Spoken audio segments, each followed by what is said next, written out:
All right, let's jump right into it. We're going to start off with routine advice, and then we're going to move over to texting advice. I'm going to tell you guys all the things that she gets right and all the things that she gets wrong. I gotta be honest, I was scrolling through a few dating apps yesterday, and I wanted to conduct a little experiment. So I wrote down the exact moment for each profile I swiped left on. Stop putting photos in your profile that you think the boys would like. If you think the boys... So true. Bro photos should never be used. I tell clients this all the time. I don't know why so many guys insist showing this. Like, look, I have male friends, right? Yeah, no bro photos. Will find this reckless photo entertaining? It's probably not right for your profile. Childhood photos. I've seen this a lot. You're living in the past. I'm just going to assume that the only cool... Also agree. No childhood photos and no baby photos. Opportunities you were able to provide yourself with are the ones your parents provided you. Mirror selfies. Major ick. Major loner vibes. And usually an uncomfortable angle.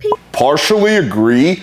I think that 1 or 2 mirror selfies can be good. If you're a really good looking guy, then it's good to have like 2 or 3 mirror selfies that show that basically you're a real person, right? So you're not catfish. I think if you're the average guy, 1 mirror selfie can be okay. If it's a shirtless photo, that's what I use in my profile, and it definitely works very well. But obviously you want the majority of your photos not to be selfies. Signs. I'm sensing feminine energy. There's nothing peaceful about these photos in my opinion. They're actually... I agree with her, but for a different reason. Peace signs look very posed, and you want your photos to look natural. Actually quite unsettling. Literally no photos with a smile. Listen, we all know that the key to winning a woman over is to establish trust, comfort, and a feeling of safety. You could be... I do agree. You don't want to have like all serial killer serious photos. You want to have mostly serious photos and 1 or 2 joking photos so the girl knows that you're not like some kind of serial killer. The most attractive person on earth, but no smiles in that profile is an immediate no. And then we have dirty house photos. What makes you think that I'm going to end up in your dungeness looking house? Yeah, dirty any kind of photo is a no-go.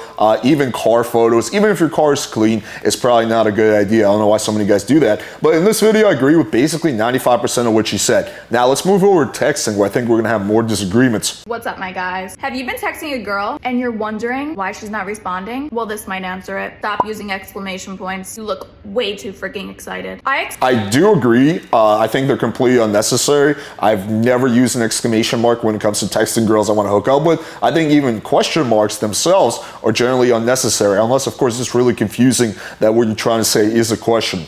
A difference in tone from texts I received from my best girlfriends and texts I received from a romantic interest. You double texted, bud. She might just be busy. No need to blow up her phone. It's a turn off when a guy seems overly intense. Like, do you have any other options? Also sending a lot of Partially agree, partially disagree.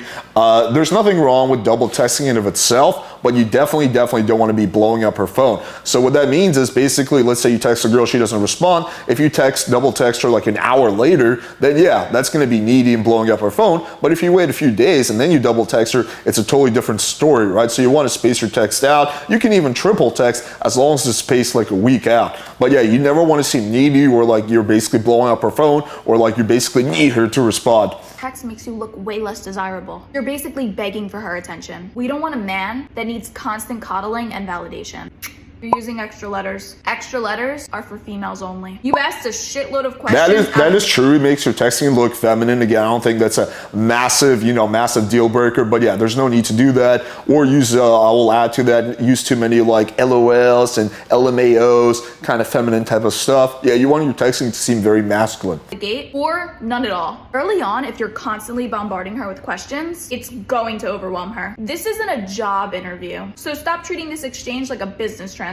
On the other hand, you might not be contributing enough to the conversation. If you're the dude in gray... Okay, let's take a look at this. So the guy's just like, hey, what's up? I'm good. What are you doing? Oh, that sounds good, right? He's super boring. He's not really engaging, not really bringing anything. Yeah, that would be poor text game. And she's also right that, asking question after question is also not good. What you want to do is generally alternate questions, statements, jokes, some flirting, some sexualization, maybe a funny meme or a photo, right? You want to really alternate between multiple different things to keep the excitement level high. But yeah, you don't want to just all ask questions or just be super boring and be like, hey, what's up? Right? Because a girl will look at that, she'll be like, okay, like, fuck this guy. He's making it too hard for me to have a convo with him.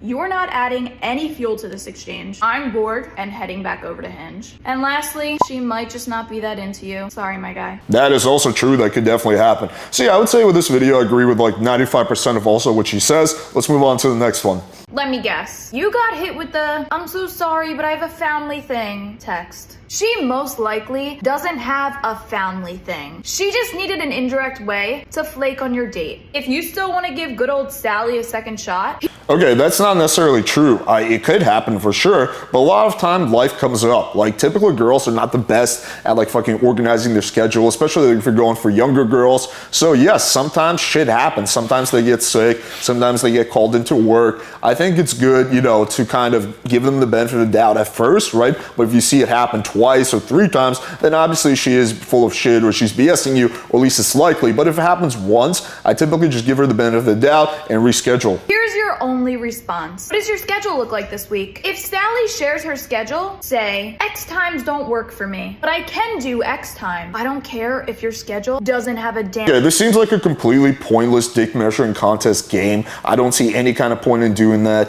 especially if what happened to her is legit, which again, I think there's a pretty solid chance that it was.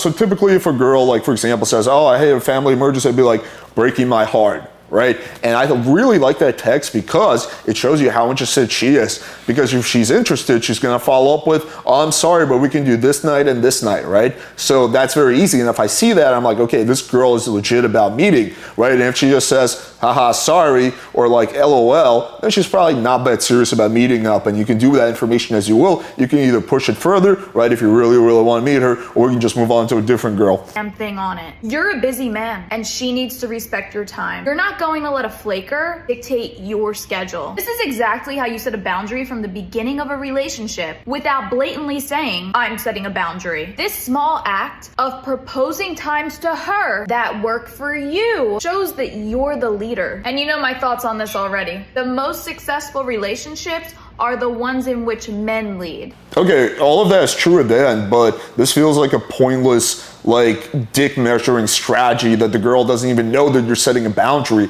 It just seems that you can't make it that day. I do agree it's a good idea to, you know, throw some times at the girl. Hey, how does Tuesday or Wednesday sound? Something like that. Okay, cool, let's do Wednesday at 8 p.m. Like, all of that is good, but I don't see the point of asking the girl what day she's free. She tells you a time and then you say, I can't do that time, let's do another time. That just seems like a completely unnecessary roadblock to your potential success with this girl. All right, let's move on to the next one. What's up, my guys? You need to grow a pair and slide into the DMs. What's the worst that'll happen? You get rejected and cry for a few minutes? Who cares? I do that once a day. Follow these 4 steps to successfully slide into the DMs. Number 1, prepare your profile. Delete your ex's pictures and your ex's comments. And make sure your profile is public. She's not replying to a random dude whose profile picture is The Rock. Okay, all of that is 100% true.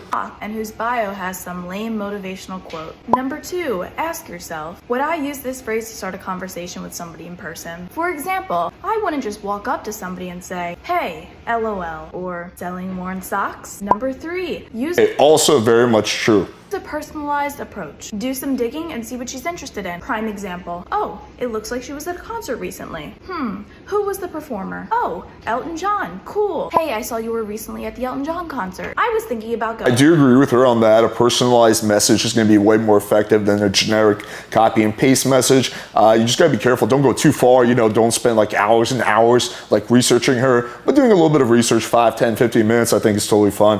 When he comes to Tampa. What did you think of it? It's not too deep, but also not that personal. All right, now let's take a look at her last video. What's up, my guys? Hawkeye pro tip of the day. Get off the dating apps now. Do you ever wonder why you have a few exchanges with a girl on these apps and then all of a sudden they ghost out of the blue? It's because another guy beat you to the number. Girls don't want to waste their time having superficial. Okay, it could be any number of things. This is a great oversimplification. It could be that another guy beat you. It could be that, for example, she just lost interest in a dating app. It could be that, you know, she just got busy with work. It could be any number of things. But yes, it could be that. Well, how's your day going? Conversations through Hinge. They're looking for a man to make the first move and move that shit along. Be direct, get her number, and secure a time to meet. Don't give her other 30 matches of the day a chance to beat you to it. Okay, so generally agree with this piece of advice. You don't want to be beating around the bush for a while. You also don't want to be saying, hey, let's get together on the first or second message. So I think a nice compromise is somewhere in the middle where you have a little bit of banter and back and forth, crack some jokes, you know, say some sexual comments, maybe 5 or or 10 exchanges back and forth, and then you basically move things forward to text because you do want to get her off the app, and then very quickly you're moving things forward towards the actual meetup. So she is right, but again, this has to be done in moderation. All right, hopefully you guys found this video valuable. If you want to see more Tinder and text game advice, then make sure to check out our Ultimate Dating Blueprint 2.0, link in description. This is literally my masterpiece and will help you crush online dating and much, much more. Thank you guys for watching, and until next time.